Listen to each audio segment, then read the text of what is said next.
ನಮಸ್ಕಾರ ವಿದ್ಯಾರ್ಥಿಗಳೇ, ನಿಮಗೆ ಪ್ರೆಸೆಂಟ್ ಕ್ಲಾಸಿಗೆ ಸುಸ್ವಾಗತ. ನಾನು ನಿಮ್ಮ ಗಣಿತ ಶಿಕ್ಷಕ ಅಜಿತ್ ನಿಮಗೆ ತರಗತಿಗೆ ಸುಸ್ವಾಗತವನ್ನು ಕೋರುತ್ತೇನೆ. ಏನಂದರೆ ನಾವು ನಿನ್ನೆ ಇದರಲ್ಲಿ ತರಗತಿಯಲ್ಲಿ ಏನು ನಾವು ಚರ್ಚಿಸ್ತಿದ್ವಿ, ಎನ್ ಪದಗಳ ಮೊತ್ತದ ಬಗ್ಗೆ ನಾವು ಚರ್ಚಿಸ್ತಿದ್ವಿ. ಅದರ ಎರಡು ಸೂತ್ರಗಳ ಬಗ್ಗೆ ನಾವು ಮಾತಾಡಿದ್ವಿ. ಒಂದು ಎಸ್ ಎನ್ ಸಮ ಎನ್ ಭಾಗಲಬ್ಧ 2 ಕಂಸದಲ್ಲಿ 2a ಪ್ಲಸ್ ಎನ್ ಋಣ 1d, ಇದು ಒಂದು.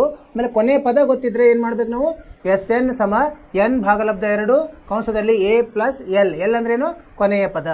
ಇವೆರಡು ಸೂತ್ರಗಳನ್ನು ಉಪಯೋಗಿಸಿ ನಾವು ಉದಾಹರಣೆಗಳನ್ನು ನೋಡಿದ್ವಿ. ಈಗ ಉದಾಹರಣೆ ನೋಡ್ತಾ ನಾವೇನು ಮಾಡಿದ್ವಿ, ಮತ್ತು ಅಭ್ಯಾಸವನ್ನು ಶುರು ಮಾಡಿದ್ವಿ. ಈಗ ಅಭ್ಯಾಸ 5.3 ಒಂದನೇ ಮುಖ್ಯ ಪ್ರಶ್ನೆಯನ್ನು ಮಾಡ್ತಾ ಇದ್ವಿ. ಅದರಲ್ಲಿ 3 ಪ್ರಶ್ನೆಗಳನ್ನು ಮಾಡಿದ್ವಿ ನಾವು ನಿನ್ನೆ ಅಲ್ವಾ. ನಿಮಗೇನು ಹೇಳಿದ್ದೆ, ನಾನು ಪುನರಾವರ್ತನೆ ಮಾಡಿರಿ ಮತ್ತು ನಿಮಗೆ ಮನೆ ಕೆಲಸನೂ ಕೊಟ್ಟಿದ್ದೆ. 4ನೇ ಪ್ರಶ್ನೆ ಮತ್ತು 2ನೇಯ ಮುಖ್ಯ ಪ್ರಶ್ನೆಯನ್ನು ಮಾಡ್ಲಿಕ್ಕೆ ಹೇಳಿದ್ರಿ. ನೀವು ಮಾಡಿರಿ ಅಂತ ತಿಳ್ಕೊಂಡಿದ್ದೀನಿ.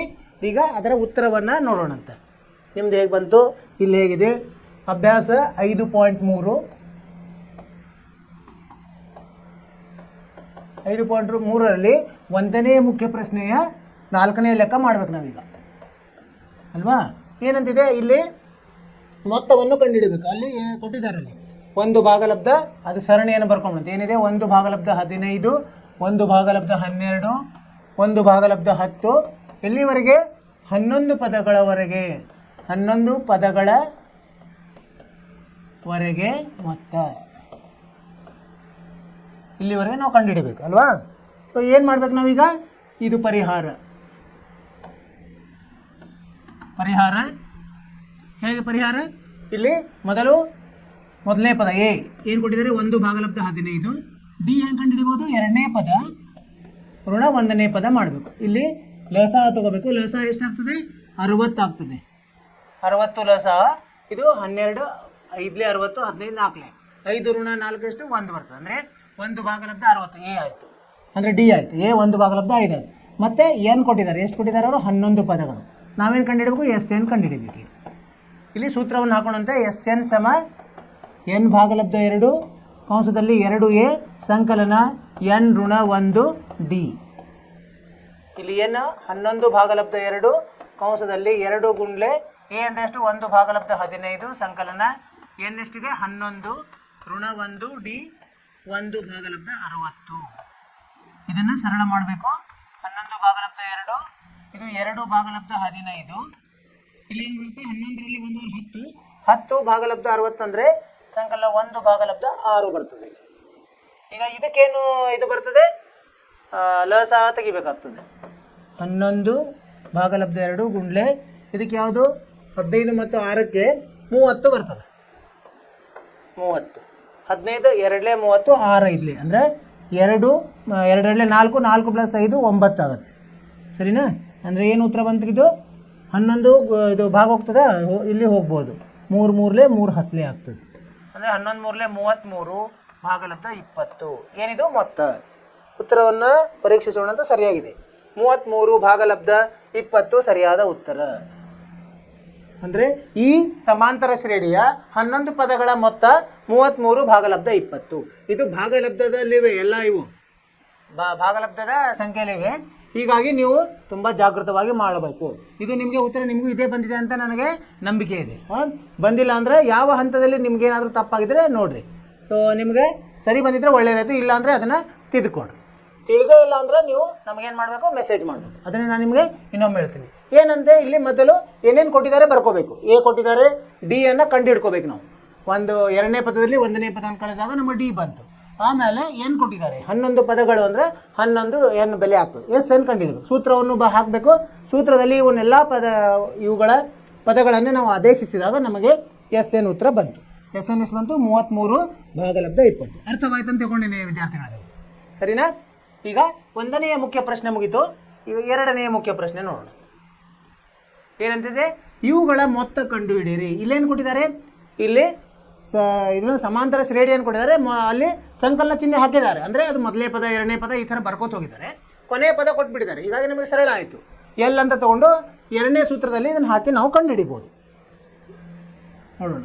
2ನೇದರಲ್ಲಿ 1ನೇಯ ಉಪಪ್ರಶ್ನೆ ಏನಂತ ಹೇಳಿದ್ದಾರೆ, 7 ಸಂಕಲನ 10 1/2 14 ಇಲ್ಲಿವರೆಗಿದು ಸಂಕಲನ 84ರವರೆಗೆ ನಾವು ಕಂಡುಹಿಡಿಬೇಕು. 84 ಕೊನೆಯ ಪದ ಆಯ್ತು. ಪರಿಹಾರ ನೋಡಿದಾಗ ಒಂದನೇ ಪದ 7, ಡಿ ಎಷ್ಟಾಗುತ್ತೆ ಇಲ್ಲಿ 10 1/2 ಋಣ 7 ಅಂದರೆ 3 1/2 ಆಗ್ತದೆ. ಆಮೇಲೆ ಕೊನೆಯ ಪದ ಎಲ್ಲಿದೆ 84, ಹೀಗಾಗಿ ನಾವು ಎಸ್ ಕಂಡುಹಿಡಿಬೇಕು. ಸೂತ್ರ ಏನು? ಎಸ್ ಸಮ ಎನ್ ಭಾಗಲಬ್ಧ 2 ಅಲ್ಲಿ ಎ ಸಂಕಲನ ಎಲ್. ಇದು ನೆನಪಿಡ್ಬೇಕು ನಾವು. ಎನ್ ಎಷ್ಟಿದೆ? ಎನ್ ಗೊತ್ತಿಲ್ಲ. ಮೊದಲು ಎನ್ ಕಂಡುಹಿಡ್ಕೊಂಬಿಡಂತೇಳಿ. ಎನ್ ಹೆಂಗೆ ಕಂಡುಹಿಡಿಯೋದು ಅಂದರೆ ಕೊನೆಯ ಪದ ಗೊತ್ತಿದೆಯಲ್ಲ ಅದನ್ನು ಅದರ ಸಹಾಯ ತೊಗೊಂಬಿಡೋದು. ಎ ಎನ್ ಸಮ ಎ ಸಂಕಲನ ಎನ್ -1 ಡಿ. ಎನ್ ಅಂದರೆ 84 ಇದೆ, ಕೊನೆಯ ಪದ ಎ ಎಷ್ಟಿದೆ 7 ಇದೆ, ಸಂಕಲನ ಎನ್ ಕಂಡುಹಿಡಿಬೇಕು. ಎನ್ ಋಣ 1, ಡಿ ಎಷ್ಟಿದೆ 3 1/2 ಅಂದರೆ 7 ಈ ಕಡೆ ಹೋದರೆ ಋಣ ಆಗ್ತದೆ, ಏನು ಉಳಿದೆ 77 ಆಗ್ತದೆ ಭಾಗಲಬ್ಧ. ಇದನ್ನು ನಾವು ಬಿಡಿಸಿದಾಗ ಏನಾಗ್ತದೆ 3 7 6 1 7, 7 ಭಾಗಲಬ್ಧ 2 ಆಗ್ತದೆ ಸಮ ಎನ್ ಋಣ 1. ಇದೇನಾಗ್ತದೆ 77 ಗುಂಡ್ಲೆ 2 ಭಾಗಲಬ್ಧ 7, 7 ಅಂದರೆ 7 11 ಅಂದರೆ ಎನ್ -1. ಎನ್ ಎಷ್ಟಾಗುತ್ತೆ 11 2 22 1 23 ಆಗ್ತದೆ. ಅದನ್ನು ಇಲ್ಲಿ ಹಾಕಿದ್ರೆ ಆಯಿತು. 23 ಭಾಗಲಬ್ಧ 2, ಎ ಎಷ್ಟಿದೆ 7, ಸಂಕಲನ ಎಲ್ ಎಷ್ಟಿದೆ 84. ಏನಾಗುತ್ತೆ ಈಗ 23 ಗುಂಡ್ಲೆ 84 7 ಎಷ್ಟು 91 ಭಾಗಲಬ್ಧ 2. ಇಲ್ಲಿ ನೇರವಾಗಿ ನಾವು ಗುಣಿಸಬೇಕಾಗ್ತದೆ. ಎಷ್ಟು ಬರ್ತದೆ ಇದು 23 ಮತ್ತು 91 ಗುಣಿಸೋಣ. ಎಷ್ಟು ಬರುತ್ತೆ 3 1 3, 3 9 27, 2 1 2, 2 9 18. ಎಷ್ಟು ಬಂದಿದೆ 3 9 10 1 2093 ಭಾಗಲಬ್ಧ 2. ಇದನ್ನು ಭಾಗಿಸಿದರೆ ಏನು ಬರ್ತದೆ 2093 ಭಾಗಲಬ್ಧ 2, 2 1 2 1 0 ಇಲ್ಲಿ 0 9 2 4 8 1 3 2 6 12 1 ಉಳಿತದೆ. ಅಂದರೆ ಇದನ್ನು ಹೆಂಗೆ ಬರಿಬೋದು ನಾವು 1046 1 ಭಾಗಲಬ್ಧ 2 ಅಂತ ಬರಿಬೋದು. ಅರ್ಥವಾಯಿತು? ಸರಳವಾಗಿದೆ. ಏನಂದರೆ ಎನ್ ಗೊತ್ತಿಲ್ಲ, ಎನ್ ಕಂಡುಹಿಡಿದು ನಾವು ಮಾಡಬೇಕಾಗ್ತದೆ. ಎನ್ ಆದರೆ ಹೆಂಗೆ ಕಂಡುಹಿಡಿದು ನಾವು ಕೊನೆಯ ಪದ ಗೊತ್ತಿದೆ, ಕೊನೆಯ ಪದದ ಆಧಾರದ ಮೇಲೆ ನಾವು ಎಷ್ಟು ಸಂಖ್ಯೆಗಳಿದೆ ಎಷ್ಟು ಪದಗಳಿವೆ ಅಂತ ಕಂಡುಹಿಡಿದು ಸೂತ್ರದಲ್ಲಿ ಹಾಕಿದಾಗ. ಅವರು ಇಲ್ಲಿ ಒಂದು ಸಮಾಂತರ ಶ್ರೇಣಿ ಕೊಟ್ಟಿದ್ದಾರೆ. ಇದು ಹೇಗೆ ಕೊಟ್ಟಿದ್ದಾರೆ ಅಂದರೆ ಕೊನೆಯ ಪದ ಇದರಲ್ಲಿ ಗೊತ್ತಿದೆ. ಸೊ ಅದರ ಸಹಾಯದಿಂದ ನಾವೇನು ಮಾಡಬೇಕು ಎನ್ ಕಂಡುಹಿಡ್ಕೋಬೇಕು. ಆ ಎನ್ನನ್ನು ಈ ಸೂತ್ರದಲ್ಲಿ ಹಾಕಿದಾಗ, ಮೊತ್ತದ ಸೂತ್ರದಲ್ಲಿ ಹಾಕಿದಾಗ ಯಾವುದದು ಎಸ್ ಸಮ ಎನ್ ಭಾಗಲಬ್ಧ 2 ಇದರಲ್ಲಿ ಕಂಸದಲ್ಲಿ ಎ ಪ್ಲಸ್ ಎಲ್, ಎ ಸಂಕಲನ ಎಲ್. ಇದರಲ್ಲಿ ನಾವು ಅದನ್ನು ಆದೇಶಿಸಿದಾಗ ಎಲ್ಲ ಪದಗಳನ್ನು ನಮಗೆ ಎಸ್ ಉತ್ತರ ಬಂತು. ಅದು 1046 1/2. ಇದು ಸರಿಯಾದ ಉತ್ತರ. ಅರ್ಥವಾಯಿತು ವಿದ್ಯಾರ್ಥಿಗಳೇ? ಹೀಗೆ ಮಾಡೋದು. ಮುಂದೆ ಹೋಗೋಣಂತ ಎರಡನೇ ಪ್ರಶ್ನೆಗೆ.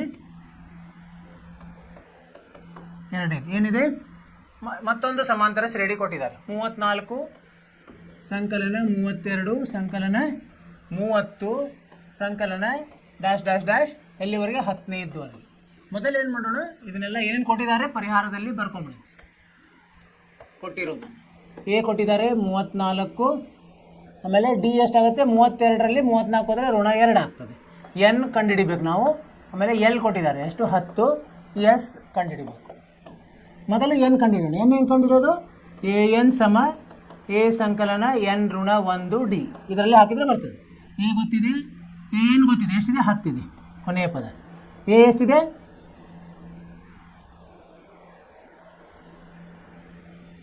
34 ಇದೆ. ಸಂಕಲನ ಎನ್ ಎಷ್ಟಿದೆ ಗೊತ್ತಿಲ್ಲ, ಡಿ ಎಷ್ಟಿದೆ ಋಣ 2. ಇದನ್ನು ನಾವು ಇದು 34 ಕಡೆ ಋಣ ಆಗ್ತದೆ, ಋಣ 24. ಇದು ಋಣ 2 ಕೆಳಗಡೆ ಬರ್ತದೆ. ಇದು ಎನ್ ಋಣ 1 ಅಂದರೆ 12 ಸಮ ಎನ್ ಋಣ 1. ಎನ್ ಎಷ್ಟಾಗುತ್ತೆ 13 ಆಯಿತು. ಎಷ್ಟಿದೆ 13 ಪದಗಳು ಇವೆ ಅಂತ. ಈಗ ಕೊನೆಯ ಪದದಿಂದ ಏನು ಗೊತ್ತಾಗುತ್ತೆ. ಆಮೇಲೆ ನಾವು ಈಗೇನು ಮಾಡೋದು, ಮೊತ್ತವನ್ನು ಕಂಡುಹಿಡಿಯೋದು. ಎಸ್ ಸಮ ಎನ್ ಭಾಗಲಬ್ಧ 2 ಎ ಸಂಕಲನ ಎಲ್. ಎನ್ ಎಷ್ಟು ಬಂತು? 13 ಬಂತು. 13 ಭಾಗಲಬ್ಧ 2. ಎ ಎಷ್ಟಿದೆ 34 ಸಂಕಲನ ಎಲ್ಲು 10 ಇದೆ. 10 ಅದೊಂದು ಇಲ್ಲಿ ಬರೋಣ. ಈ ಎನ್ ಎಲ್ಲಿ ಬರೆದಿದ್ದೀವಲ್ಲ ಅಲ್ಲಿ ನಡೀತು. ಎಲ್ ಅಂದ್ರೆ ಒಂದೇ, ಎ ಎನ್ ಅಂದ್ರೆ ಒಂದೇ. ಇಲ್ಲಿ 13 ಭಾಗಲಬ್ಧ 2 ಗುಣಲಬ್ಧ 34 10 44. 2 1 2 22. 22 ಗುಣಲೆ 13 13 26 ಕೆಲವೊಂದು 2 13 26 28 286 ಉತ್ತರ ಬಂತು. ಇದನ್ನು ನಾವು ಪರೀಕ್ಷಿಸಿದಾಗ ಉತ್ತರವು ಹೇಗಿದೆ ನೋಡೋಣ. ಸರಿಯಾಗಿದೆ ಉತ್ತರ 286 ಸರಿಯಾದ ಉತ್ತರ. ಅರ್ಥವಾಯಿತು? ಏನಂದರೆ ಮೊದಲು ಮಾಡಿದಲ್ಲ ಅದೇ ಥರ ಇದೆ ಇದು. ಏನೇನು ಕೊಟ್ಟಿದ್ದಾರೆ ಬರ್ಕೊಳ್ಳೋದು. ಎ ಕೊಟ್ಟಿದ್ದಾರೆ, ಡಿ ನಾವು ಎರಡನೇ ಪದದಲ್ಲಿ ಒಂದನೇ ಪದವನ್ನು ಕಳೆದಾಗ ಬರುತ್ತೆ. ಅದು ಡಿ ಋಣ 2 ಆಗ್ತದೆ. ಎನ್ ಗೊತ್ತಿಲ್ಲ, ಅದನ್ನು ಕಂಡುಹಿಡಿಬೇಕು. ಯಾವುದು ಇದು? ಪದಗಳ ಎನ್ ಪದದ ಸೂತ್ರದಿಂದ ಎ ಎನ್ ಸಮ ಎ ಸಂಕಲನ ಎನ್ ಋಣ 1 ಡಿ. ಅದನ್ನು ಹಾಕಿದರೆ ಎನ್ ಸಿಗುತ್ತೆ. ಈ ಎನ್ನನ್ನು ಮೊತ್ತದ ಸೂತ್ರದಲ್ಲಿ ಹಾಕಿದಾಗ ನಮಗೆ ಮೊತ್ತ ಸಿಗ್ತದೆ 286 ಸರಿಯಾದ ಉತ್ತರ. ನಿಮಗೆ ಅರ್ಥವಾಯಿತು ಅಂತ ತಿಳ್ಕೊಂಡಿದ್ದೀನಿ. ಮುಂದೆ ಹೋಗೋಣಂತೆ. ಎಷ್ಟನೇದದು? ಮೂರನೇ ಪ್ರಶ್ನೆ. ಮೂರನೇ ಪ್ರಶ್ನೆಯಲ್ಲಿ ಏನಿದೆ ಇಲ್ಲಿ ಹೆಂಗಿದೆ ಅಂದರೆ ಸಮಾಂತರ ಸೇರಿ ಋಣ 5 ಸಂಕಲನ ಋಣ 8 ಸಂಕಲನ ಋಣ 11 ಸಂಕಲನ ಹಾಗೆ ಹೋಗ್ತಾ ಸಂಕಲನ ಋಣ 230 ಎಲ್ಲ ಋಣ ಇದೆ. ಇರಲಿ, ಏನು ಸಮಸ್ಯೆ ಇಲ್ಲ. ಪರಿಹಾರ ಕಂಡುಕೊಳ್ಳೋಣ. ಪರಿಹಾರ ಎ ಎಷ್ಟಿದೆ ಇಲ್ಲಿ? ಋಣ 5 ಇದೆ. ಡಿ ಎಷ್ಟಿದೆ? ಋಣ 5ರಲ್ಲಿ ಋಣ 3 ಸೇರಿಸಿ ಋಣ 8 ಬರ್ತದೆ, ಋಣ 3 ಇದೆ ಡಿ. ಆಮೇಲೆ ಎನ್ ಕಂಡುಹಿಡಿಬೇಕು ನಾವು. ಮತ್ತು ಎ ಎನ್, ಎಲ್ ಅಥವಾ ಎ ಎನ್ ಎರಡು ಒಂದೇ. ಎಷ್ಟು? ಋಣ 230. ಆಮೇಲೆ ಎಸ್ ಎನ್ ಕಂಡುಹಿಡಿಬೇಕು. ಮೊದಲು ಎನ್ ಕಂಡುಹಿಡ್ಕೊಂಡ್ಬಿಡ್ತು. ಯಾವ ಸೂತ್ರ? ಎ ಎನ್ ಸಮ ಎ ಸಂಕಲನ ಎನ್ ಋಣ 1 ಡಿ. ಎ ಎನ್ ಎಷ್ಟಿದೆ ಇಲ್ಲಿ? ಋಣ 230 ಇದೆ. ಸಮ ಎ ಎಷ್ಟಿದೆ? ಋಣ 5 ಸಂಕಲನ ಎನ್ ಋಣ 1 ಡಿ ಎಷ್ಟು? ಋಣ 3. ಈಗ ಋಣ 5 ಈ ಕಡೆ ಹೋದರೆ ಋಣ 225 ಆಯಿತು. ಭಾಗಲಬ್ಧ ಋಣ 3 ಸಮ ಎನ್ ಋಣ 1. ಈಗೇನಾಗ್ತದೆ? ಇದು ಹೋಗುತ್ತಾ 3 7 21 3 5 ಅಂದರೆ ಋಣ ಋಣ ಹೋಗಿ 75 ಎನ್ ಋಣ 1. ಎನ್ ಎಷ್ಟಾಗುತ್ತೆ? 76 ಆಯಿತು. ಅರ್ಥವಾಯ್ತಿದು? ಮೊದಲು ಎನ್ ಕಂಡು ಹಿಡ್ಕೋಬೇಕು. ಆಮೇಲೆ ಸೂತ್ರದಲ್ಲಿ ಮೊತ್ತದ ಸೂತ್ರ ಎಸ್ ಸಮ ಎನ್ ಭಾಗಲಬ್ಧ 2 ಎ ಸಂಕಲನ ಎಲ್ ಇದರಲ್ಲಿ ಹಾಕೋದು. ಎನ್ ಎಷ್ಟಿದೆ? 76 ಬಂದಿದೆ ನಮಗೆ. ಭಾಗಲಬ್ಧ 2 ಎ ಎಷ್ಟಿದೆ? ಋಣ 5 ಸಂಕಲನ ಎಲ್ ಎಷ್ಟಿದೆ? ಋಣ 230 ಇದೆ. ಅಂದರೆ ಏನಾಯ್ತಿದು? 76 ಭಾಗಲಬ್ಧ 2 ಅಂದರೆ ಎಷ್ಟಾಯಿತು? 38 ಆಯಿತು. ಸರಿನಾ? ಸಂಕಲನ ಋಣ 235. ಇದನ್ನು ಗುಣಿಸ್ಬೇಕು ನಾವು. ಗುಣಿಸಿದ್ರೆ ಎಷ್ಟು ಬರ್ತದೆ? 235ಕ್ಕೆ 38ರಿಂದ ಗುಣಿಸ್ಬೇಕು. 8 5 40ಕ್ಕೆ ಪೂಜಿ 4 ಬಂತು. 8 3 24 4 28 2 ಕ್ಯಾರಿ 8 16 2 18. ಇಲ್ಲಿ 5 3 15ಕ್ಕೆ 5 ಕೆಲ ಬಂತು 1 3 3 9 1 10ಕ್ಕೆ ಕೆಲ ಬಂತು 1 3 6 1 7 0 3 9 8 8930 ಋಣ ಚಿಹ್ನೆ ಬರ್ತದೆ. ಋಣ 8930 ಸರಿಯಾದ ಉತ್ತರ. ಇದು ಎನ್ನದ ಸರಿಯಾದ ಉತ್ತರ. ಇದು ಮೊತ್ತದ ಸರಿಯಾದ ಉತ್ತರ. ಅರ್ಥವಾಯಿತು? ಇದರ ಋಣ ಇದ್ದಾಗ ಸ್ವಲ್ಪ ಹುಷಾರಾಗಿ ಮಾಡಿ. ಏನಾಗುತ್ತೆ? ಇಲ್ಲಿ ಏನು ಋಣ ಇದೆ, ಡಿನೂ ಋಣ ಇದೆ, ಎಲ್ಲೂ ಋಣ ಇದೆ. ಸೊ ಅದನ್ನು ಸೂತ್ರದಲ್ಲಿ ಹಾಕಬೇಕಾದ್ರೆ, ಅದನ್ನು ಸರಳೀಕರಣಗೊಳಿಸಬೇಕಾದ್ರೆ ಸ್ವಲ್ಪ ಹುಷಾರಾಗಿ ಮಾಡಬೇಕು ನಾವು. ಅಲ್ಲಿ ತಪ್ಪುವ ಸಾಧ್ಯತೆಗಳು ಜಾಸ್ತಿ ಇದೆ. ಆಯಿತು? ಮೊದಲು ಎ ಎನ್ ಕಂಡುಹಿಡ್ಕೊಳ್ಳೋದು. ಎ ಎನ್ ಸೂತ್ರದಿಂದ ಆ ಎನ್ನನ್ನು ಎಸ್ ಮೊತ್ತದ ಇದರಲ್ಲಿ ಹಾಕಿದಾಗ, ಸೂತ್ರದಲ್ಲಿ ಹಾಕಿದಾಗ ನಮಗೆ ಮೊತ್ತ ಬರ್ತದೆ. ಅದು ಋಣ 8930 ಸರಿಯಾದ ಉತ್ತರ. ನಿಮಗೆ ಅರ್ಥವಾಯಿತು ಅಂತ ತಿಳ್ಕೊಂಡಿದ್ದೀನಿ. ಸರಿನಾ? ಮುಂದೆ ಹೋಗೋಣಂತ. 3 ಅಂದರೆ ಇದು ಎಷ್ಟಾಯಿತು?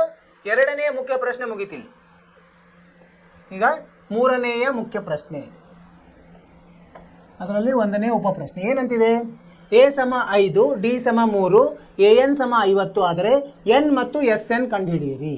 ಏನು ಕೊಟ್ಟಿದ್ದಾರೆ ಅಂದರೆ ಎನ್ ಕಂಡುಹಿಡಿಬೋದು ನಾವು ಸೂತ್ರದಲ್ಲಿ ಹಾಕಿ. ಆ ಎನ್ನನ್ನು ಉಪಯೋಗಿಸಿ ಎಸ್ ಎನ್ ಕಂಡುಹಿಡಿಬೋದು. ಮಾಡೋಣ. ಏನೇನು ಕೊಟ್ಟಿದ್ದಾರೆ ಬರ್ಕೊಂಡು.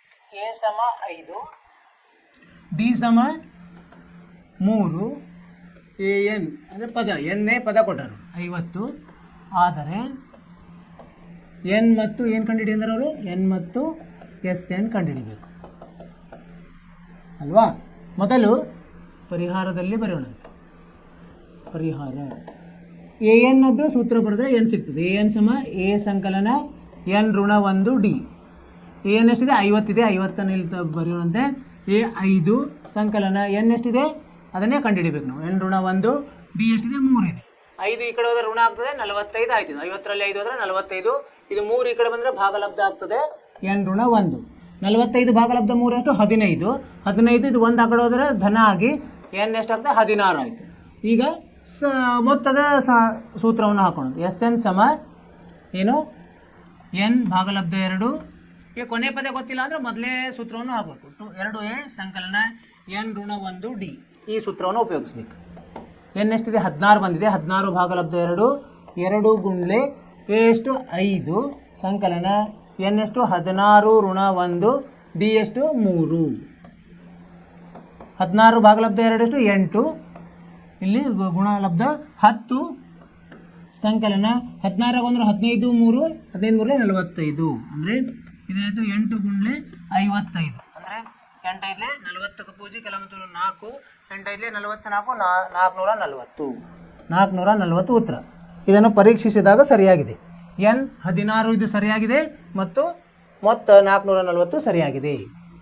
ಏನಿದೆ ಅವ್ರು ಏನೇನು ಕೊಟ್ಟು ಅವರು ಏನು ಈಗ ಸಮಾಂತರ ಶ್ರೇಣಿ ಕೊಟ್ಟಿಲ್ಲ, ಅದರಲ್ಲಿಯೇ ವಿವರಗಳನ್ನು ಕೊಟ್ಟಾರೆ. ಅಂದರೆ ಮೊದಲನೇ ಪದ 5 ಇದೆ, ಸಾಮಾನ್ಯ ವ್ಯತ್ಯಾಸ 3 ಇದೆ, ಎನ್ನೇ ಪದ 50 ಇದೆ. ಆವಾಗ ನೀವು ಎನ್ ಕಂಡುಹಿಡಿಯಿರಿ ಮತ್ತು ಮೊತ್ತವನ್ನು ಕಂಡುಹಿಡಲಿಕ್ಕೆ ಹೇಳಿದ್ದಾರೆ. ಅದನ್ನು ಉಪಯೋಗಿಸಿ ಮೊದಲು ಎನ್ ಕಂಡುಹಿಡಿಯೋದು ಯಾವುದು? ಎ ಎನ್ ಸೂತ್ರವನ್ನು ಉಪಯೋಗಿಸಿ. ಎ ಎನ್ ಸಮ ಎ ಸಂಕಲನ ಎನ್ ಋಣ 1 ಡಿ. ಸೊ ಇದನ್ನು ನಾವು ಉಪಯೋಗಿಸಿದಾಗ ನಮಗೆ ಎನ್ ಬೆಲೆ ಬಂತು 16 ಬಂತು. ಆ ಎನ್ನನ್ನು ಉಪಯೋಗಿಸಿ ಮೊತ್ತವನ್ನು ಕಂಡುಹಿಡಿದೆ. ಅದರ ಸೂತ್ರ ಎನ್ ಭಾಗಲಬ್ಧ 2 ಕಂಸದಲ್ಲಿ 2a ಸಂಕಲನ ಎನ್ ಋಣ 1 ಡಿ. ಇದನ್ನು ಉಪಯೋಗಿಸಿದಾಗ ನಮಗೆ ಎಸ್ ಎನ್ ಏನು ಬೆಲೆ ಬಂತು. ಎಸ್ ಎನ್ ಅಂದ್ರೇನು ಮೊತ್ತ, ಅದು 440 ಸರಿಯಾಗಿದೆ. ನಿಮಗೆ ಇದರ ಇದು ತಿಳಿತು ಅಂತ ತಿಳ್ಕೊಂಡಿದ್ದು, ಹಂತ ಹಂತವಾಗಿ ಮಾಡಿದ್ದು ನಿಮ್ಗೆ ಅರ್ಥವಾಗಿದೆ ಅಂತ ತಿಳ್ಕೊಂಡಿದ್ದೀನಿ. ನೀವು ಇದನ್ನು ಏನು ಮಾಡಬೇಕು, ಮತ್ತೆ ಮತ್ತೆ ಪುನರಾವರ್ತನೆ ನೀವೇ ಸ್ವಂತ ಇದರಲ್ಲಿ ಮಾಡಬೇಕು ಪ್ರಯತ್ನದಿಂದ. ಮುಂದೆ ಹೋಗೋಣಂತೆ ಎರಡನೆಯ ಪ್ರಶ್ನೆ.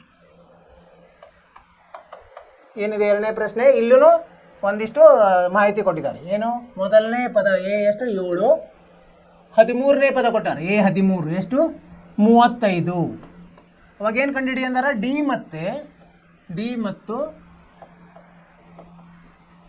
ಎಸ್ 13 ಕಂಡುಹಿಡಿಯಿರಿ. ಈಗ ನೋಡ್ರಿ ಎ 13 ಅಂದರೆ ಎನ್ ಬೆಲೆ ಗೊತ್ತಾಯ್ತು ಈಗ 13 ಅಂತ ಅಲ್ವಾ? ಎಷ್ಟು ಪದಗಳಿವೆ? 13 ಪದಗಳು. ಸೊ ಇದರಿಂದ ನಾವು ಪರಿಹಾರ ಕಂಡುಕೊಳ್ಳೋಣ. ಪರಿಹಾರ ಈಗ ಮೊದಲು ಎನ್ ಕಂಡುಹಿಡಿಯೋದು ಯಾವ ಸೂತ್ರದಿಂದ? ಎ ಎನ್ ಸಮ ಎ ಸಂಕಲನ ಎನ್ ಋಣ 1 ಡಿ.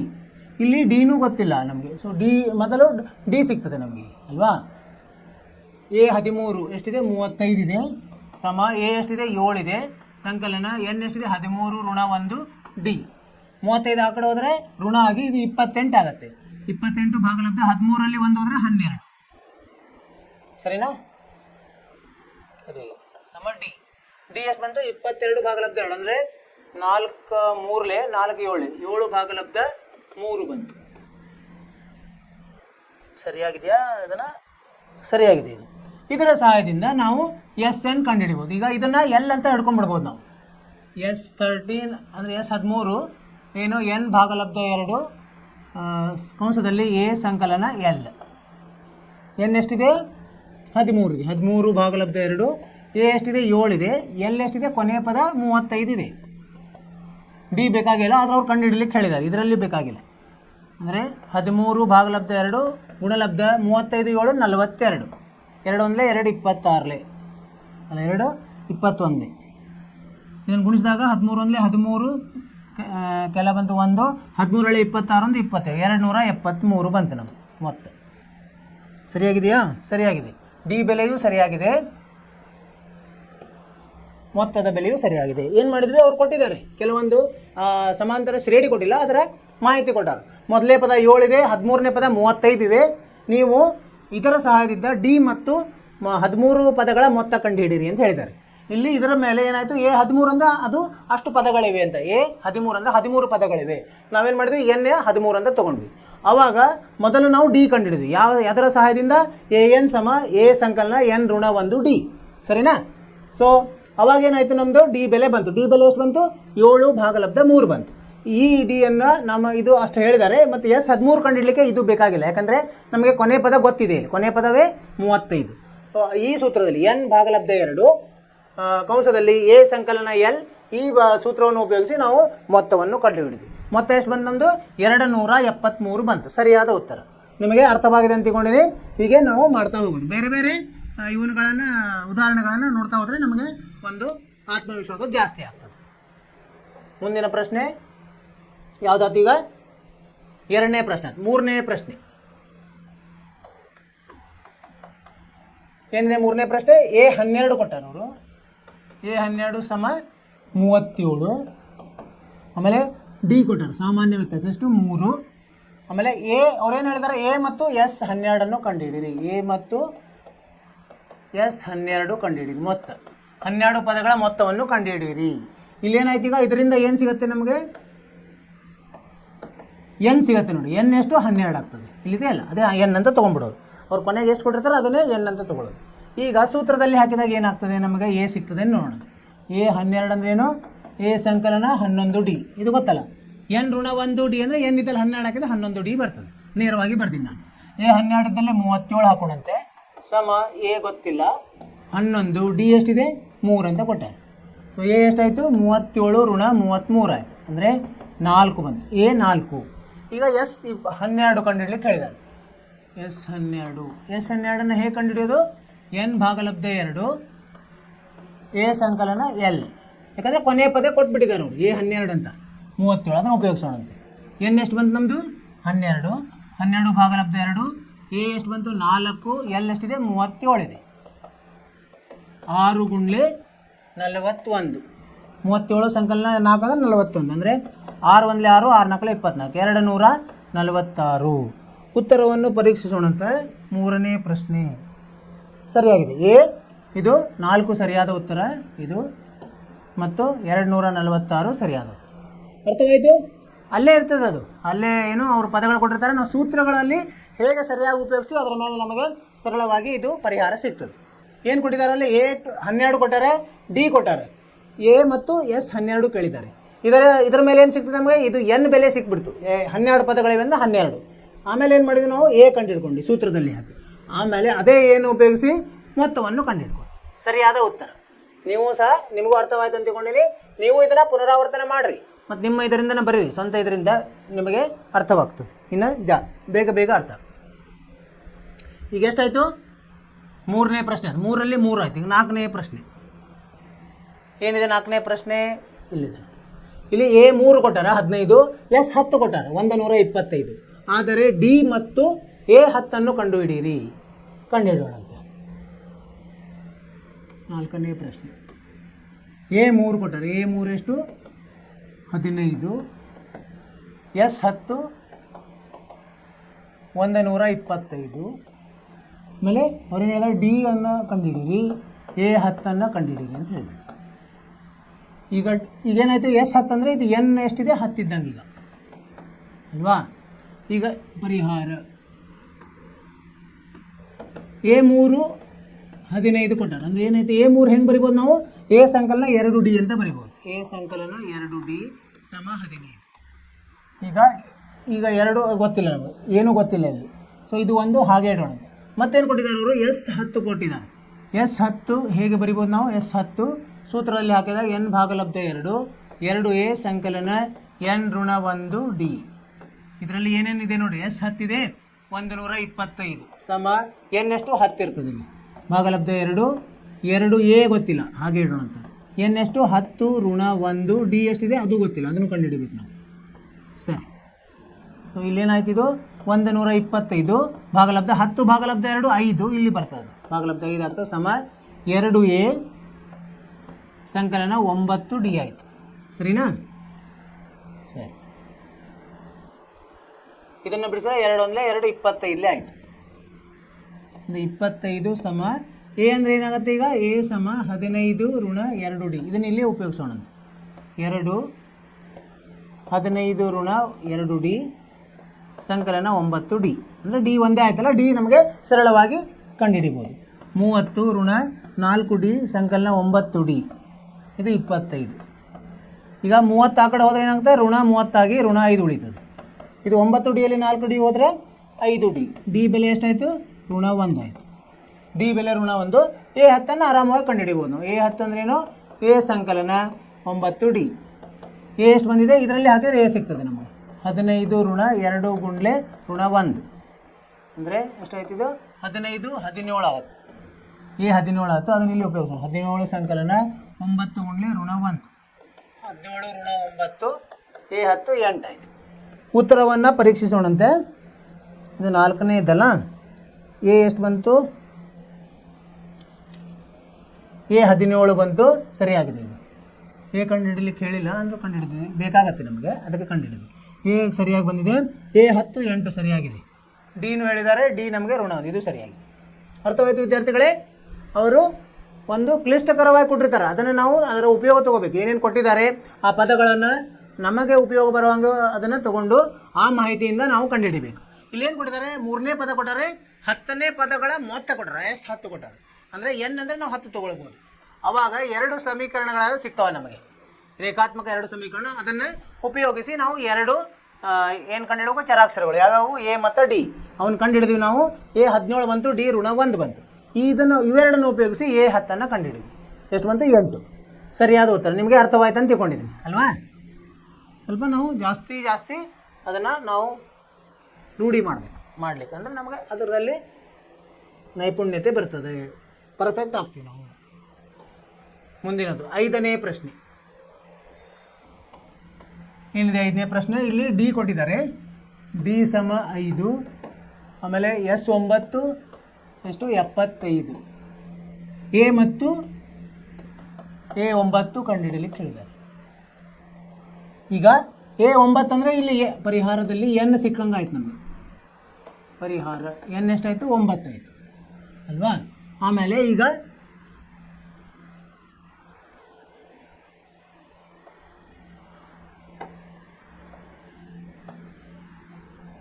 ಏನು ಕಂಡುಹಿಡಬೇಕು ನಾವು ಅಲ್ವಾ?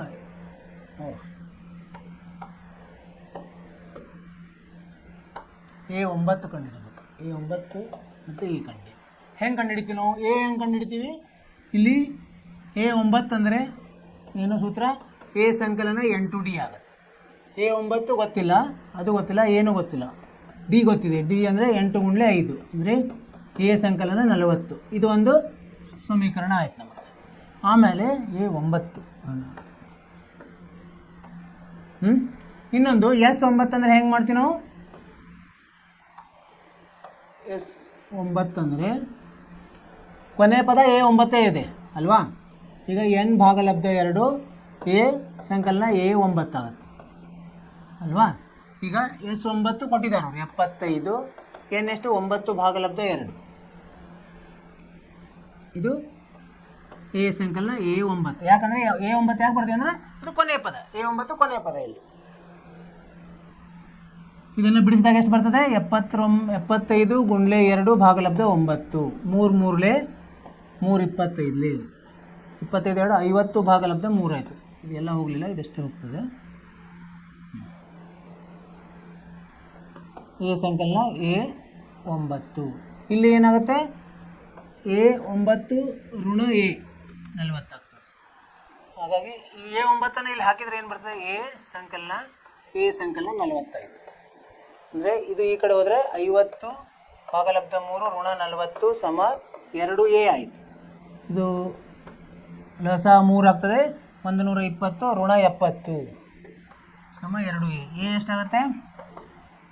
2 ಇಲ್ಲಿ ಬಂದರೆ 70ರಲ್ಲಿ ಋಣ 35 ಭಾಗಲಬ್ಧ 3 ಆಗುತ್ತೆ. ಎ ಬೆಲೆ ಎಷ್ಟನೇದಿದ್ದು? 5ನೇ ಲೆಕ್ಕ. ಎ ಇದು ಸರಿಯಾಗಿದೆ, ಎ ಸಿಕ್ತೀಗ. A9 ಕಂಡುಹಿಡಿಯೋದು. A9 ಇಲ್ಲಿ ಏನು ಬರ್ತದೆ? A9 ಸಮ ಇದೇನು ಬೇಕಾಗಿಲ್ಲ.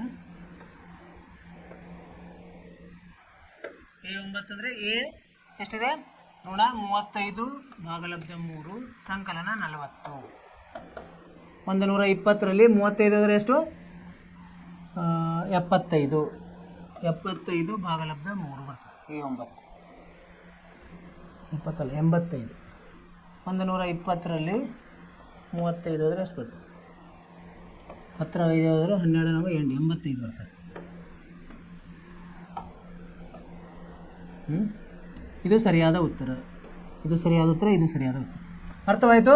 ಮೊದಲು ಅವರು ಏನು ಕೊಟ್ಟಿದ್ದಾರೆ? ಡಿ ಕೊಟ್ಟಿದ್ದಾರೆ, ಸಾಮಾನ್ಯ ವ್ಯತ್ಯಾಸ 9 ಪದಗಳ ಮೊತ್ತ. S9 75 ಕೊಟ್ಟಿದ್ದಾರೆ. ಎ ಮತ್ತು A9 ಕೇಳಿದ್ದಾರೆ. ಎನ್ ಎಷ್ಟಾಯ್ತು? ಈಗ 9 ಪದಗಳ ಮೊತ್ತ ಅಂದರೆ 9 ಆಯಿತು. ಎನ್ 9 ಆಯಿತು. ಆ ಸಹಾಯದಿಂದ ನಮಗೊಂದು ಏನು ಸಮೀಕರಣ ಬಂತು. ಯಾವ ಸಮೀಕರಣ? A9 ಸಮ ಎ ಸಂಕಲನ 40 ಬಂತು. ಮತ್ತು S9 ಸೂತ್ರದಲ್ಲಿ ಹಾಕಿದಾಗ ಇನ್ನೊಂದು ಸೂತ್ರ ಬರುತ್ತೆ, ಇನ್ನೊಂದು ಸಮೀಕರಣ ಬಂತು. ಅದೇನೆಂದರೆ ಎ ಸಂಕಲನ A9 ಸಮ 50 ಭಾಗಲಬ್ಧ 3. ಇವೆರಡನ್ನು ಉಪಯೋಗಿಸಿ ಎ ಮತ್ತು A9 ಕಂಡುಹಿಡಿದ್ವಿ ನಾವು. ಅರ್ಥವಾಯಿತು? ರೇಖಾತ್ಮಕ ಸಮೀಕರಣಗಳಿವೆ, ರೇಖಾತ್ಮಕ ಸಮೀಕರಣಗಳ ಜೋಡಿ. ಸೊ ಅದರಿಂದ ಎರಡು ಸಮೀಕರಣದಿಂದ ಎರಡು ಚರಾಕ್ಷರಗಳನ್ನು ಕಂಡುಹಿಡಿಬೇಕು. ಎ ಮತ್ತು A9 ಇಲ್ಲಿ ಚರಾಕ್ಷರಗಳು. ಅರ್ಥವಾಯ್ತು ಅಂತ ತಿಳ್ಕೊಂಡಿದ್ದೀನಿ. 5 ಆಯಿತು. ಈಗ 6ನೇ ಪ್ರಶ್ನೆ ಏನಿದೆ? 6ನೇ ಪ್ರಶ್ನೆ ಇಲ್ಲಿ ಎ ಕೊಟ್ಟಿದ್ದಾರೆ. A = 2, D = 8, SN = 90 ಆದಾಗ N ಮತ್ತು AN ಗಳನ್ನು ಕಂಡುಹಿಡಿಯಿರಿ. ಮಾಡೋಣಂತ. ಈಗ ಎಷ್ಟನೇದಿದು? 6ನೇ ಪ್ರಶ್ನೆ. 6ನೇ ಪ್ರಶ್ನೆ A = 2, ಆಮೇಲೆ D = 8,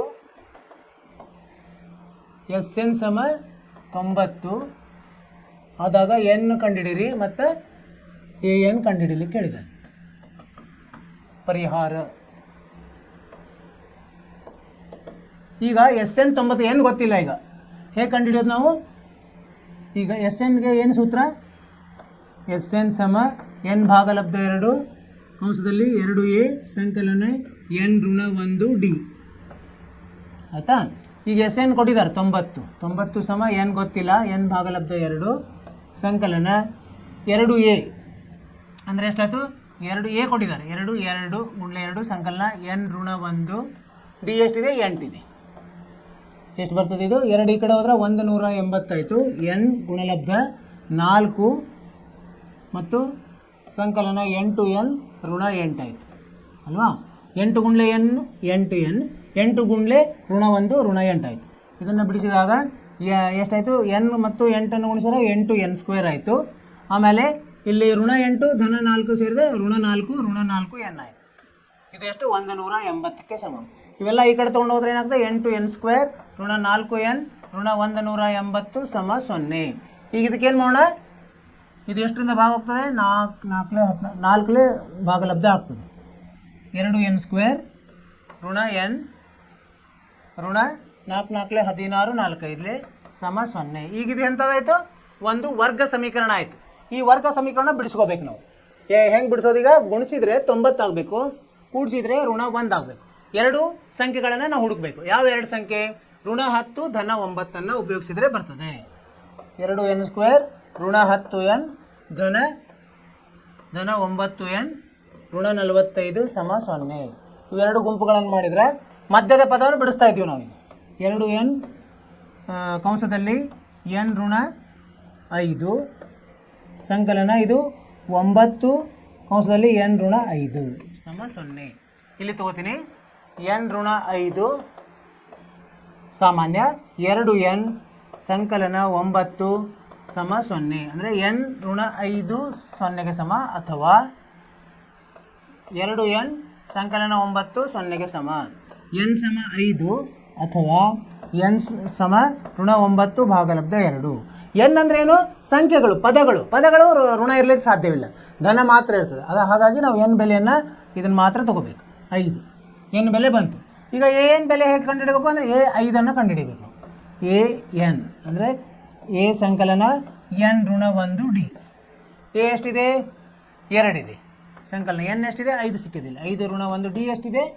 8. ಅಂದರೆ 2 ಸಂಕಲನ 4 8 32 ಅಂದರೆ 34 ಬಂತು an.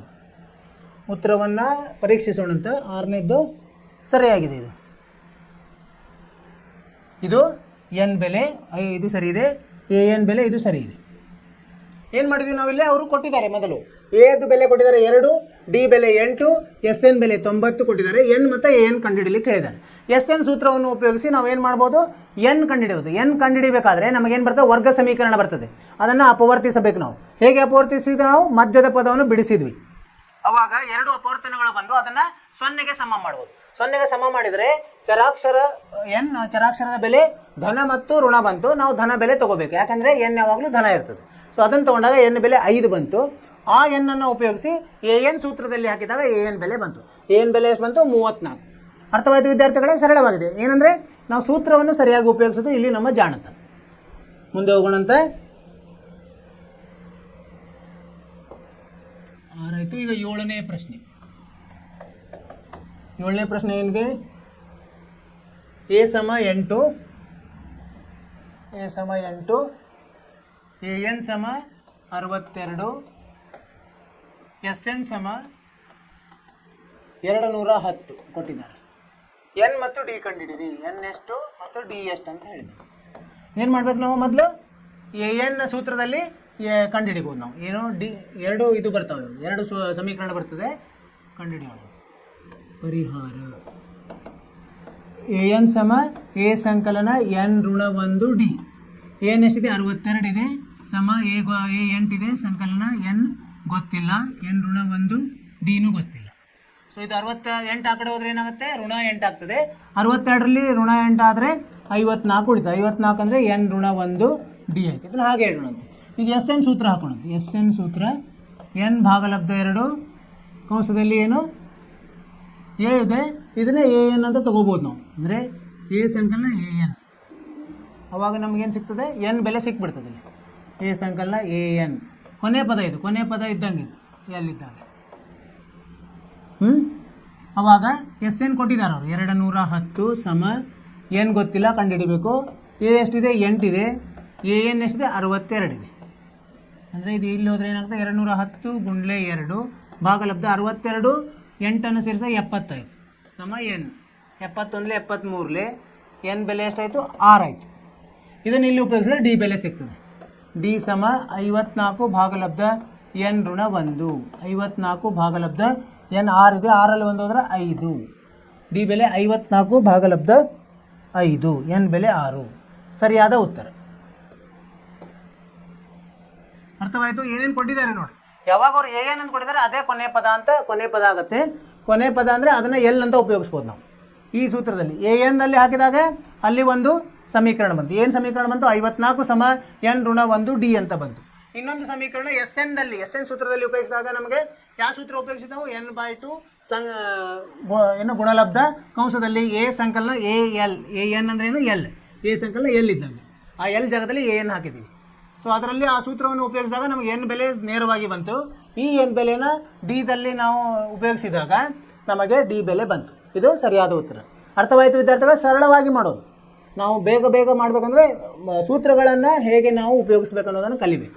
ಆವಾಗ ನಮಗೆ ಲೆಕ್ಕಗಳು ಸರಳವಾಗಿ ಆಗ್ತದೆ. ಇಲ್ಲಾಂದರೆ ಹಾಗೆ ಬೆಳೀತಾ ಹೋಗ್ತದೆ ಲೆಕ್ಕ, ನಮಗೆ ಕಷ್ಟ ಆಗ್ತದೆ. ಈಗ ಒಂದು ದೃಶ್ಯ ಮಾಧ್ಯಮದ ಅಲ್ಲಿ ನೋಡೋಣಂತೆ. ಈಗ ಇಲ್ಲಿ 7 ಅದು ಇನ್ನು 3 ಇದೆ, 8 9 10. ಅದು ನಿಮಗೆ ಮನೆ ಕೆಲಸ ಅಂತ ಕೊಡ್ತೀವಿ. ಮನೆ ಕೆಲಸ ಮಾಡ್ಬೇಕು ನೀವು. ಮನೆ ಕೆಲಸ ಯಾವುದಂತ ನೋಡ್ತಾ ಯಾವುದು, 8ನೇದ್ದು ಏನಿದೆ, ಎ ಎನ್ ಕೊಟ್ಟಿದ್ದಾರೆ. ಎ ಎನ್ ಕೊಟ್ಟಿದ್ದಾರೆ 4, ಡಿ ಕೊಟ್ಟಿದ್ದಾರೆ 2, ಎಸ್ ಎನ್ ಕೊಟ್ಟಿದ್ದಾರೆ ಋಣ 14. ಅವಾಗ ನೀವೇನು ಕಂಡುಹಿಡಬೇಕು, ಎನ್ ಮತ್ತು ಎ ಕಂಡುಹಿಡಬೇಕು. ಇಲ್ಲಿ ಎಲ್ಲ ಬರ್ಕೊಂಡು ಮೊದಲು ಎ ಎನ್ ಸೂತ್ರದಲ್ಲಿ ನೋಡಬೇಕು. ಎ ಎನ್ ಸೂತ್ರದಲ್ಲಿ ಎನ್ ಸಿಗ್ತದೆ ನಿಮಗೆ. ಆಮೇಲೆ ಎಸ್ ಎನ್ ಸೂತ್ರವನ್ನು ಹಾಕಿದಾಗ ಎ ಸಿಗ್ತದೆ. ಇಲ್ಲಾಂದರೆ ಎರಡೂ ಸೂತ್ರದಲ್ಲಿ 2 ಚರಾಕ್ಷರಗಳ ಇದು ಸಿಗ್ತದೆ, ಏನು ರೇಖಾತ್ಮಕ ಸಮೀಕರಣ. ಅವನ್ನ ಎರಡನ್ನು ಬಿಡಿಸಿದಾಗ ನಿಮಗೆ ಎ ಎನ್ ಮತ್ತು ಎ ಸಿಗ್ತದೆ. ಇದನ್ನು ನೀವು ಪ್ರಯತ್ನ ಮಾಡಬೇಕು. 9ನೇ ಪ್ರಶ್ನೆ ಏನಿದೆ, ಎ ಸಮ 3, ಎನ್ ಸಮ 8, ಎಸ್ ಸಮ 192. ಆದರೆ ಡಿ ಅನ್ನು ಕಂಡುಹಿಡಿಯಿರಿ. ಇಲ್ಲಿ ಸೂತ್ರದಲ್ಲಿ ಹಾಕಿದರೆ ನಮಗೆ ಸಿಗ್ತದೆ, ಅದು ಮಾಡ್ಬೋದು. ಎ ಇದೆ, ಎನ್ ಇದೆ, ಎಸ್ ಇದೆ. ಎಸ್ ಆ ಸೂತ್ರದಲ್ಲಿ ಹಾಕಿದಾಗ ಡಿ ನೇರವಾಗಿ ಸಿಗ್ತದೆ. ಕೊನೆಯದು 10ನೇದು ಏನಿದೆ, ಎಲ್ ಕೊಟ್ಟಿದ್ದಾರೆ, ಅಂದರೆ ಕೊನೆಯ ಪದ ಕೊಟ್ಟಿದ್ದಾರೆ 28, ಎಸ್ 144 ಮತ್ತು ಪದಗಳ ಸಂಖ್ಯೆ 9 ಇದ್ದರೆ ಏನು ಕೊಟ್ಟಾರೆ, ಎಷ್ಟು 9, ಎ ಕಂಡುಹಿಡಿಯಿರಿ. ಇಲ್ಲಿ ಸೂತ್ರದಲ್ಲಿ ಹಾಕಿದರೆ ನಮಗೆ ಇದು ಸಿಗ್ತದೆ. ನೀವು ಪ್ರಯತ್ನ ಮಾಡಿರಿ, 3 ಪ್ರಯತ್ನ ಮಾಡಿರಿ, ನಿಮಗೆ ಬಂದೇ ಬರ್ತದೆ. ಬರಲಿಲ್ಲ ಆದರೆ ನಾಳೆ ಇದರ ಬಗ್ಗೆ ಚರ್ಚಿಸೋಣ, ಸರಿನಾ? ಇದು ದೃಶ್ಯ ಮಾಧ್ಯಮವನ್ನು ನೋಡೋಣಂತೆ. ಈಗ ಎನ್ ಪದಗಳ ಮೊತ್ತದ ಬಗ್ಗೆ ಇದೆ.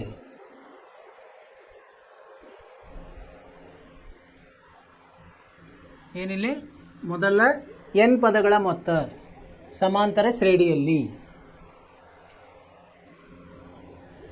ಈಗ ನೋಡಿ, ನಾವು ಮೊದಲ 100 ಪದಗಳನ್ನು ಏನು ಕಂಡುಹಿಡಿಬೇಕಾದ್ರೆ, ಏನು ಮೊತ್ತವನ್ನು ಕಂಡುಹಿಡಿಬೇಕಾದ್ರೆ ಏನು ಮಾಡ್ಬೇಕು, ನಾವು ಯಾವ ಥರ ಬರ್ಕೋತೀವಿ, ನಾವು ಅದನ್ನೇ ಸರಣಿಯನ್ನು ಈ ಥರ ಬರ್ಕೋತೀವಿ. ಎಸ್ ಸಮ 1 ಸಂಕಲನ 2 ಸಂಕಲನ 3 ಸಂಕಲನ 98 99 100 ಈ ಥರ ಬರ್ಕೋತೀವಿ. ಅದನ್ನು ನಾವು ವಿಲೋಮವಾಗಿ ಬರ್ಕೊಂಡ್ರೆ ಅದನ್ನು ಉಲ್ಟಾ ಬರೆಯೋದು. ಅಂದರೆ ಉತ್ತರ ಒಂದೇ ಬರ್ತದೆ. ಎಸ್ 100 ಸಂಕಲನ 99 ಸಂಕಲನ 98 ಸಂಕಲನ 3 ಸಂಕಲನ 2 ಸಂಕಲನ 1 ಈ ಥರ ಬರೆದು ಇವು 1 ಮತ್ತು 2 ಅಂತ ಹೆಸರು ಕೊಟ್ಟು ಅವೆರಡನ್ನೇ ನಾವು ಕೂಡಿಸೋಣ ಅಂತ. ಎಸ್ ಮತ್ತು ಎಸ್ ಸೇರಿಸಿದ್ರೆ ಎಷ್ಟಾಗ್ತದೆ, 2 ಎಸ್ ಆಗ್ತದೆ. ಇವು 1 ಪಕ್ಕ 1 ಸೇರಿಸ್ತಾ ಹೋಗೋಣ. 100ರಲ್ಲಿ 1 101, 92ರಲ್ಲಿ 99ರಲ್ಲಿ 2 101, 98ರಲ್ಲಿ 3 101. ಹೀಗೆ 101 ಎಲ್ಲಿವರೆಗೆ ಬರ್ತದೆ, 100 ಪದಗಳಾಗ್ತಾವೆ. 101 ಅಲ್ವಾ, 101 100 ಪದಗಳು ಇಲ್ಲಿ ನೋಡಿ. ಅಂದರೆ ಎಸ್ ಏನಾಗುತ್ತೆ, ಈಗ 101 ಗುಂಡ್ಲೆ 100 ಭಾಗಲಬ್ಧ 2 ಆಗ್ತದೆ ಅಲ್ವಾ? ಸರಳ ಆಯ್ತು ಇದು. ಅಂದರೆ 5050 ಈ ಥರ. ಇದು ಹೇಗೆ ಬಂತಂತ ಸೂತ್ರದಲ್ಲಿ ನಾವು ಮಾಡ್ಬೋದು. ಈಗ ಪದಗಳು ಏನು 100 ಏನೋ ಅದು ಪದಗಳು ಎನ್ಗೆ 1 ಜಾಸ್ತಿ ಮಾಡಿದ್ರೆ ಎನ್ ಸಂಕಲನ 1 ಭಾಗಲಬ್ಧ 2 ಮಾಡಿದ್ರೆ ನಮಗೆ ಅದು ಸೂತ್ರ ಸಿಗ್ತದೆ. ಮೊದಲ ಎನ್ ಪದಗಳ ಮೊತ್ತ ಇಲ್ಲಿ ನೋಡಿ. ಮೊದಲನೇ ಪದ ಎ, ಎರಡನೇ ಪದ ಹೇಗೆ ಬರ್ತದೆ ಡಿ ಅನ್ನು ಸೇರಿಸಿದಾಗ ಎ ಸಂಕಲನ ಡಿ, ಮೂರನೇ ಪದ ಹೇಗೆ ಬರ್ತದೆ ಎ ಸಂಕಲನ 2 ಡಿ, ಆ ಥರ ಬರೀತದೆ. ಎನ್ ಪದ ಹೇಗೆ ಬರ್ತದೆ ನಮಗೆ ಎ ಸಂಕಲನ ಎನ್ ಋಣ 1 ಡಿ ಬರ್ತದೆ. ಹೀಗಾಗಿ ಮೊತ್ತವನ್ನು ಎಸ್ ಅಂತ ನಾವು ಹೆಸರು ಕೊಟ್ವಿ ಅಂದರೆ ಅವಾಗ ಹೆಂಗಾಗ್ತದೆ ಎ ಸಂಕಲನ ಡಿ, ಎ ಸಂಕಲನ 2 ಡಿ, ಆ ಥರ ಸಂಕಲನ ಎ ಸಂಕಲನ ಎನ್ ಋಣ 1 ಡಿ ಆಗ್ತದೆ. ಇದನ್ನೇ ನಾವು ಏನು ಮಾಡೋದು ಉಲ್ಟಾ ಬರೆಯೋದು. ಎಸ್ ಸಮ ಇದನ್ನು ಮೊದಲ ಕೊನೆಯ ಪದವನ್ನು ಮೊದಲು ಬರೆಯೋದು, ಆ ಥರ ಬರಿತಾ ಮೊದಲೇ ಪದವನ್ನು ಕೊನೆಗೆ ಬರೆಯೋದು. ಇಲ್ಲಿ 2 ಇವು ಬಂದು 1 ಮತ್ತು 2 ಹೆಸರು ಕೊಟ್ಟಿವಿ. ಎಸ್ 2 ಸಮೀಕರಣಗಳು. ಅವೆರಡನ್ನು ನಾವು ಸೇರಿಸಿದಾಗ ಏನು ಬರ್ತದೆ ಎಸ್ ಮತ್ತು ಎಸ್ ಅನ್ನು ಸೇರಿಸಿದಾಗ 2 ಎಸ್ ಬರ್ತದೆ. ಇವೆಲ್ಲ ಏನು ಬರ್ತದೆ ಎ ಮತ್ತು ಎ ಸೇರಿದ 2 ಎ ಸಂಕಲನ ಎನ್ ಋಣ 1 ಡಿ ಎಲ್ಲ ಹಾಗೆ ಬರ್ತದೆ ಅಲ್ವಾ? ಎಲ್ಲ ಒಂದೇ ಥರದ ಪದಗಳು ಬರ್ತಾವೆ. ಅಂದರೆ ಎಸ್ಸಲ್ಲಿ ಬರ್ತಾವು ಎನ್ ಪದಗಳು ಆಗ್ತವೆ. ಅಂದರೆ ಎನ್ ಗುಂಡ್ಲೆ 2 ಎ ಸಂಕಲನ ಎನ್ ಋಣ 1 ಡಿ. ಹಾಗಾಗಿ ಎಸ್ ಸೂತ್ರ ಏನಾಯ್ತು ಈಗ ಎನ್ ಭಾಗಲಬ್ಧ 2 ಎ ಸಂಕಲನ ಎನ್ ಋಣ 1 ಡಿ. ಇದು ಸೂತ್ರ ಹೇಗೆ ಬಂತು ಅಂತ ಇದನ್ನು ನೋಡಿದ್ವಿ ನಾವು. ಇದೇನು ನಿಮಗೆ ಇದನ್ನು ಮಾಡ್ಲಿಕ್ಕೆ ಹೇಳಲ್ಲ, ಆದರೆ ನಿಮ್ಮ ತಿಳುವಳಿಕೆಗೋಸ್ಕರ ಇದೇ ಸೂತ್ರ, ಇದನ್ನು ನೆನ್ಪಿಡ್ಬೇಕು ನಾವು. ಮೊದಲನೇ ಸೂತ್ರ ಆಯ್ತು ಎಸ್ ಸಮ ಎನ್ ಭಾಗಲಬ್ಧ 2 ಎ ಸಂಕಲನ ಎನ್ ಋಣ 1 ಡಿ. ಈಗ ನಮಗೆ ಇದನ್ನು ಮತ್ತೆ ಹೇಗೆ ಬರೀಬಹುದು ನಾವು 2 ಎನ ಎ ಸಂಕಲನ ಎ ಅಂತ ಬರಿಬಹುದಲ್ವಾ? ಇಲ್ಲಿ ನೋಡಿ ಎ ಸಂಕಲನ ಎ ಬರೋದು, ಉಳಿದದನ್ನು ಹಾಗೆ ಇಡೋದು. ಇದಂದ್ರೆ ಏನು ಕೊನೆಯ ಪದ ಎ ಸಂಕಲನ ಎನ್ ಋಣ 1 ಡಿ ಅಂದರೆ ಏನದು ಕೊನೆಯ ಪದ. ಅಂದರೆ ಎನ್ ಪದ ಎ ಸಂಕಲನ ಎ ಎನ್ ಇದ್ದಾಗ ಇಲ್ಲಿಂದ ಇಲ್ಲಿವರೆಗೆ ಅಲ್ವಾ? ಅಂದರೆ ಇದು ನಮಗೆ ಕೊನೆಯ ಪದ ಗೊತ್ತಿದ್ದಾಗ ಈ ಸೂತ್ರವನ್ನು ಉಪಯೋಗಿಸಬೇಕು. ಸರಳವಾದ ಸೂತ್ರ ಎನ್ ಭಾಗಲಬ್ಧ 2 ಕಂಸದಲ್ಲಿ ಎ ಸಂಕಲನ ಎ ಎನ್ ಅಂದರೆ ಎಲ್ ಅಂತಾದರೂ ನಾವು ತೋರಿಸ್ಬೋದು. ಅದರ ಕೊನೆಯ ಪದ ಎಲ್. ಕೊನೆಗೆ ಹೆಂಗೆ ಬರೀತೀವಿ ನಾವು ಸೂತ್ರ ಎಸ್ ಅಂದರೆ ನಮ್ಮ ಕೊನೆಯ ಪದ ಗೊತ್ತಿದ್ದಾಗ ಎನ್ ಭಾಗಲಬ್ಧ 2 ಎ ಸಂಕಲನ ಎಲ್ ಅಂತ ಹೇಳ್ತೀವಿ ನಾವು. 2 ಸೂತ್ರಗಳನ್ನು ನಾವು ನೆನ್ಪಿಟ್ಕೋಬೇಕು. ಮೊದಲನೇದ್ದು ಸೂತ್ರ ಇದು, ಎರಡನೇ ಸೂತ್ರ ಇದು. ಈ ಕೆಲವೊಂದು ಉದಾಹರಣೆಗಳನ್ನು ನೋಡೋಣ. ಇಲ್ಲಿ ನೋಡಿ ಏನಿದೆ find the sum of first 30 ಮೊದಲ 30 ಪದಗಳ ಇದನ್ನು ಏನು ಮೊತ್ತವನ್ನು ಕಂಡುಹಿಡಿಯಿರಿ. ಇಲ್ಲಿ ಸಮಾಂತರ ಶ್ರೇಣಿ ಕೊಟ್ಟಿದ್ದಾರೆ 7 12 17. ಅಂದರೆ ಏನಾಯಿತು ಎ ಕೊಟ್ಟಾರೆ 7, ಡಿ ಕೊಟ್ಟಿದ್ದಾರೆ, ಡಿ ಅನ್ನು ನಾವು ಕಂಡುಹಿಡ್ಕೋಬೋದು. 12ರಲ್ಲಿ 7 ಕಳೆದ್ರೆ 5 ಬರ್ತದೆ, ಎನ್ 30. ಇದನ್ನೇ ಸೂತ್ರದಲ್ಲಿ ಹಾಕಿದಾಗ ನಾವು ಮತ್ತು ಅದನ್ನು ಸರಳಗೊಳಿಸಿದಾಗ ಎಷ್ಟು ಬರ್ತದೆ ಉತ್ತರ ನೋಡೋಣಂತೀಗ. ಇಲ್ಲಿ ನೋಡಿ ಆದೇಶಿಸಿದ್ವಿ, ಎಲ್ಲ ಪದಗಳನ್ನು ಆದೇಶಿಸಿ ಸರಳ ಮಾಡಿದಾಗ ಸುಲಭಗೊಳಿಸಿದಾಗ ನಮಗೆ ಇದರಲ್ಲಿ ನಾವು ಜಾಗೃತೆಯಿಂದ ಮಾಡಬೇಕು. ತಪ್ಪು ಸಾಧ್ಯತೆಗಳಿರ್ತವೆ, ಇದೆಲ್ಲ ಸರಳಗೊಳಿಸೋದನ್ನು ಜಾಗೃತೆಯಾಗಿ ಒಂದು 2-3 ಸಲ ನೋಡ್ಬೇಕು ನಾವು ಮಾಡಿ ಸರಿಯಾಗಿದೆಯೋ ಇಲ್ಲೋ. 2385 ಬಂದು ಇದು ಮೊತ್ತ. ಅರ್ಥವಾಯ್ತಿದ್ದು ವಿದ್ಯಾರ್ಥಿಗಳೇ? ಇಂಥದ್ದೇ ನಾವು ಉದಾಹರಣೆಗಳನ್ನು ಬೇರೆ ಬೇರೆ ಉದಾಹರಣೆಗಳನ್ನು ಮಾಡಿದ್ದೀವಿ. ಈಗ ಏನೋ ಅಭ್ಯಾಸದಲ್ಲಿ ಮಾಡಿದ್ವಿ. ಇದು ದೃಶ್ಯ ಮಾಧ್ಯಮ ನಿಮಗೆ ಸರಳವಾಗಿ ತಿಳಿಲಿ ಅಂತ ನಾವು ತೋರಿಸ್ತಾ ಇದ್ದೀವಿ. ಈಗ ಇನ್ನೊಂದು ಉದಾಹರಣೆ ಇದೆ. Find the sum of first 20 ಮೊದಲ 20 ಪದಗಳ ಏನು ಮೊತ್ತ ಏನಂತಿದೆ. A1 ಕೊಟ್ಟಿದ್ದಾರೆ, A1 ಅಂದರೆ ಎ ಕೊಟ್ಟಿದ್ದಾರೆ 5, A20 62. ಅಂದರೆ ಮೊದಲನೇ ಪದ ಗೊತ್ತಿದೆ, ಕೊನೆಯ ಪದ ಗೊತ್ತಿದೆ. 20 ಪದಗಳನ್ನು ಕಂಡುಹಿಡಿಬೋದು. A1 5, A20 62, N20. ಇದು A20 ಎಲ್ ಅಂತ ತಗೋಬೋದು ನಾವು. ಈ ಸೂತ್ರದಲ್ಲಿ ಎರಡನೇ ಸೂತ್ರದಲ್ಲಿ ಹಾಕ್ಬೋದು ನಾವು. ಎನ್ ಎಷ್ಟು 20 ಆಗ್ತದೆ, A5 ಮತ್ತು A20 ಎಷ್ಟಿದೆ 62. ಅದನ್ನು ಇದರಲ್ಲಿ ಆದೇಶಿಸಿದಾಗ ನಮಗೆ ಉತ್ತರ ಸಿಗ್ತದೆ. ಏನು ಇದರ ಉತ್ತರ ಮೊತ್ತದ ಉತ್ತರ 670. ಅರ್ಥವಾಯಿತು? ಸರಳವಾಗಿದೆ.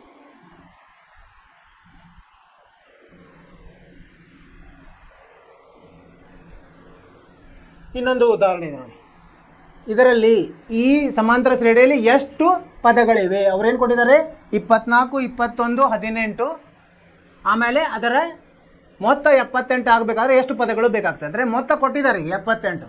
ಎ ಕೊಟ್ಟಿದ್ದಾರೆ 24, ಡಿ ಕಂಡುಹಿಡಿಬೋದು 21 ಋಣ 24 ಋಣ 3 ಬರ್ತದೆ. ಎಸ್ ಎನ್ ಕೊಟ್ಟಿದ್ದಾರೆ, ಎನ್ ಕಂಡುಹಿಡಿಬೇಕು ನಾವು. ಏನು ಕೊಟ್ಟಿದ್ದಾರೆ ಏನು ಕೇಳಿದ್ದಾರೆ ಅಂತ ನಾವು ತಿಳ್ಕೊಳ್ಳೋದು ತುಂಬ ಮುಖ್ಯ ಇರ್ತದೆ. ಓದಿ ಓದಿ ನಾವು ಅರ್ಥ ಮಾಡ್ಕೋಬೇಕು.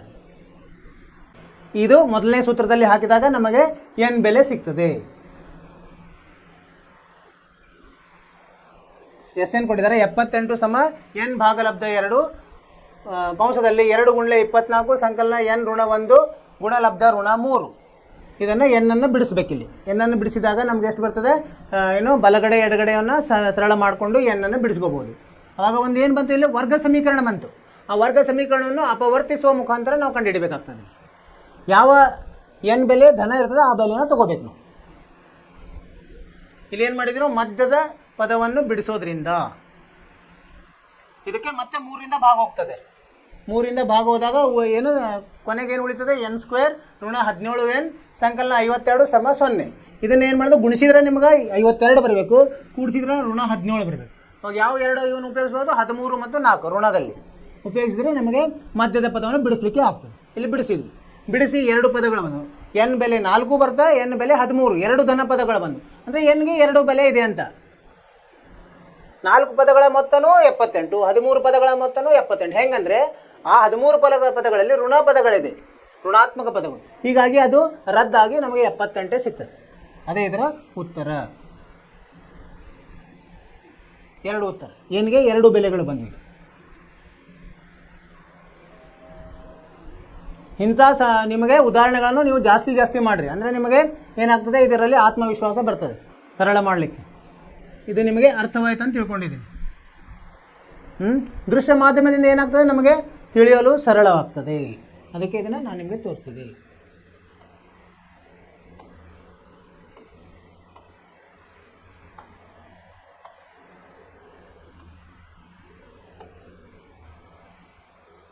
ಏನಾಯ್ತು, ಈಗ ನಾವು ಅಭ್ಯಾಸದಲ್ಲಿ ಹೋದಾಗ 7 ಮೂರನೇ ಮುಖ್ಯ ಪ್ರಶ್ನೆಯಲ್ಲಿ 7 ಲೆಕ್ಕಗಳನ್ನು ಮಾಡಿ ಉಪಪ್ರಶ್ನೆಗಳು. ಇನ್ನು 3 ಇದೆ. ನಿಮಗೆ ಈ 3 ಮನೆ ಕೆಲಸ ಕೊಟ್ಟಿದೆ, ನೀವು ಮಾಡ್ತೀರಿ ಅಂತ ನಂಗೆ ಆತ್ಮವಿಶ್ವಾಸ ಇದೆ. ಪ್ರಯತ್ನ ಮಾಡಿರಿ. ನಾಳೆ ಮತ್ತೆ ಅದರ ಬಗ್ಗೆ ಚರ್ಚಿಸೋಣ.